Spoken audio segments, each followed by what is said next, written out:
এক একজন পড়ে আছে মাটিতে, কারো দম ফেলারও যেন শক্তি নাই, দাঁড়িয়ে থাকতে পারছেন না কেউই।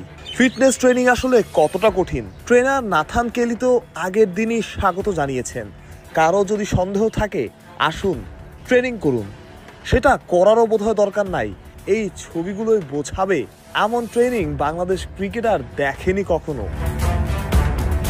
এমন ট্রেনিং আর কিছুদিন করলে শরীরে হাড্ডি ছাড়া আর কিছুই অবশিষ্ট থাকবে না, একজন ক্রিকেটার মজা করেই বলছিলেন। তবে ভালো খবর যেটা, এমন হার্ড ট্রেনিং এর পরেও, কষ্ট করার পরেও, ঘাম ঝরানোর পরেও সব ক্রিকেটারই খুশি। নাথান কেলিকে অনেকে ধন্যবাদও জানিয়েছেন। এমন অভিজ্ঞতার মুখোমুখি তারা কখনো হননি। কেলি তাদের বোঝাতে পেরেছেন ফিটনেস আসলে কতটা গুরুত্বপূর্ণ, তার জন্য গুরুত্বপূর্ণ পরিশ্রম।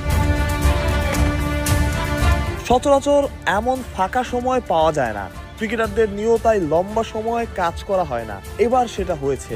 ফিটনেস সেশনের প্রথম পর্বে শেষ দিন ছিল আজ। নতুন অভিজ্ঞতা, নতুন করে নিজেদের খোঁজা। ফিটনেস টেস্টে কেউ সন্তুষ্ট করতে পেরেছেন, কেউ পারেননি। তবে ফিটনেস ট্রেনিংয়ে পেরেছেন সবাই, নিজের সেরাটা দিয়েছেন। এক একজনের অবস্থায় বলে দিচ্ছে কতটা কঠিন সময় পার করেছেন ক্রিকেটাররা। এমন কঠিন সময় বোধহয় 50 ওভারের ম্যাচ কিংবা 5 দিনের টেস্টেও তারা পার করেন না। সেটা না করাটাই স্বাভাবিক। 1 মিনিট বসে থাকার উপায় নাই, নিয়মের বাইরে যাওয়ার সুযোগ নাই। সকাল 8টা থেকে নিয়ম করে শুরু ফিটনেস ট্রেনিং। সবাইকে হাজির হতে হয় সময় মতোই। যেমনটা শুরুতেও বলা হচ্ছিল, ক্রিকেটাররা বুঝতে পেরেছেন ফিট থাকা আসলে কতটা জরুরি, আর তার জন্য জরুরি পরিশ্রম করা।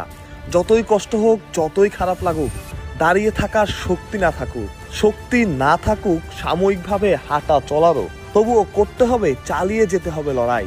সেরা ফিটনেস নিয়েই বোধহয় এবার এশিয়া কাপ আর বিশ্বকাপ খেলতে যাচ্ছে বাংলাদেশ, যেখানে থাকবে না কোনো প্রশ্ন, অন্তত চেষ্টার। মাহরুজ প্রত্যয়, বিডি ক্রিক টাইম।